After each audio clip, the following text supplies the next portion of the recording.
আসসালামু আলাইকুম রহমতুল্লাহি ওবরাকাতু। সুপ্রিয় দিনী ভাই ও বোনেরা, অত্যন্ত গুরুত্বপূর্ণ একটি ভিডিও নিয়ে আপনাদের মাঝে হাজির হয়েছে।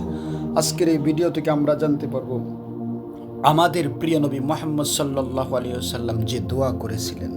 তাই সম্পূর্ণ ভিডিওটা দেখার জন্য সকলকেই অনুরোধ করা হলো। এরকম ইসলামিক ভিডিও পেতে অবশ্যই চ্যানেলটি সাবস্ক্রাইব করে রাখুন। সুপ্রিয় দর্শক, তাহলে শুরু করা যাক। বিশ্বনবী মুহাম্মদ সাল্লাল্লাহু আলাইহি ওয়াসাল্লামের দোয়া। নবীজি সাল্লাল্লাহু আলাইহি ওয়াসাল্লাম একদিন বিশেষ এক দোয়া করলেন। হে আল্লাহ, উমর বিন খাত্তাব অথবা আবু জাহাল বিন হিশামের মধ্য থেকে যাকে তোমার পছন্দ হয় তার মাধ্যমে তুমি ইসলামকে শক্তিশালী করো।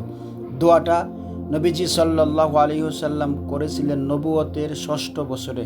৬ বছর ধরে তিনি কঠোর পরিশ্রম করছেন, কালেমার দাওয়াত নিয়ে ঘুরছেন মানুষের দুয়ারে দুয়ারে, কিন্তু উল্লেখযোগ্য অগ্রগতি হয়নি ইসলামের। প্রকাশ্যে নামাজ কিংবা কোরআন তেলাওয়াতের মতো অনুকূল পরিবেশও তখন আসেনি মুসলমানদের। উল্টো বেড়েছে নির্যাতন, শারীরিক এবং মানসিক।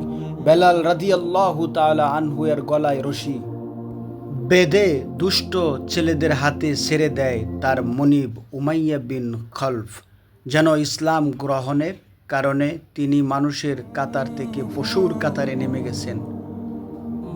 মরু দুপুরের প্রখর রোদে বালুর ভেতর চিৎকার করে শুয়ে তার বুকের উপর চাপিয়ে দেওয়া হয় ভারী পাথর।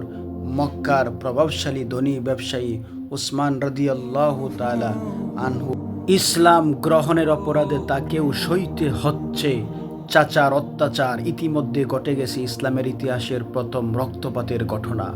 আবু জাহাল লজ্জাস্থানের বর্ষা গেতে শহীদ করে দিয়েছে সুমাইয়া রাদিয়াল্লাহু তাআলা আনহাকে। ইসলামের প্রথম শাহাদাতের গৌরব অর্জন করেছেন একজন নারী, আর তার স্বামী ইয়াসির, তাকেও শহীদ করা হয়েছে অত্যন্ত নির্মমভাবে।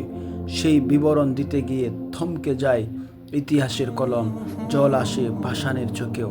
ইয়াসির রাদিয়াল্লাহু তাআলা আনহুর 2 পায়ে 2টো রশি বেঁধে রশির অপর 2 প্রান্ত বাঁধা হয়েছিল বিপরীতমুখী 2টো উটের সাথে। এরপর ছুটিয়ে দেওয়া হয়েছিল সেই উট জোড়া। ইয়াসির আল্লাহর সান্নিধ্য চলে গেছেন দ্বিখণ্ডিত শরীর নিয়ে, আর এই শহীদ দম্পতির ছেলে আম্মার, আবু জাহালরা তাকেও শুইয়ে রাখে মরুভূমির তপ্ত বালু আর কঙ্করের ভেতর। চাপ দিতে থাকে মুহাম্মদ সাল্লাল্লাহু আলাইহি সাল্লামের ধর্ম ত্যাগ করার জন্য। তাদের সেই রক্তের উপরে নির্মিত হয়েছে আজকের ইসলামের সৌরম্য প্রাসাদ। শাগরিদদের এই দুরবস্থা বেদনা সইতে না পেরে নবীজি সাল্লাল্লাহু আলাইহি ওয়াসাল্লাম একদিন ব্যথিত হৃদয়ে উপরের দোয়াটা করলেন। এর কদিন পরই রাদিয়াল্লাহু আনহুতে পরিণত হলেন ইসলামের চরম শত্রু উমর রাদিয়াল্লাহু তাআলা আনহু। উমর ও আবু জাহাল তৎকালীন মক্কার প্রবল ক্ষমতাধর সাহসী 2 ব্যক্তি ছিলেন, সন্দেহ নেই। তাই বলে তারাও অপ্রতিদ্বন্দ্বীও ছিলেন না। মক্কায় তাদের মতো দুঃসাহস ও প্রতিপত্তি আরও অনেকের মধ্যেই ছিল। তবু সবাইকে রেখে এই দুজনের একজনের কবুলিয়াতের দোয়া করাটা নবীজি সাল্লাল্লাহু আলাইহি ওয়াসাল্লামের বিচক্ষণতার স্বাক্ষর বহন করে। নবীজি সাল্লাল্লাহু আলাইহি ওয়াসাল্লামের দোয়া উমরের জন্য কবুল হয়েছিল, আর তারপরই ইসলাম মক্কায় কোমর সোজা করে দাঁড়ায়। প্রকাশ্যে নামাজ ও তাওয়াফ শুরু হয়। সাহাবীরা চিৎকার করে মক্কার অলিতে গলিতে কালেমার ধ্বনি ছড়িয়ে দেন। সুবহানাল্লাহ। উমর, যার নাম বাদ দিয়ে ইসলামের ইতিহাস কল্পনা করা যায় না, যার খেলাফত কাল আমাদের সোনালী অতীত, যার বীরত্ব, সাহসিকতা আর বিজয়ের গল্প আমাদের গৌরব গাথা।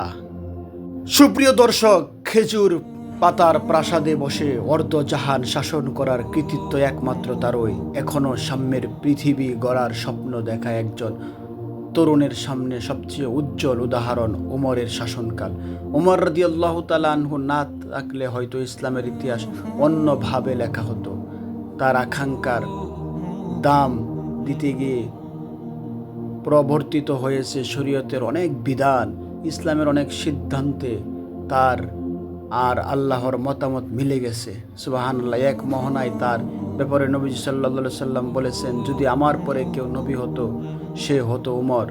উমর রাদিয়াল্লাহু তাআলা আনহু এর মাধ্যমে ইসলামের বিজয় ডঙ্কার এই যে বেজে ওঠা, দিকে দিকে তার বীজ কি বপিত ছিল।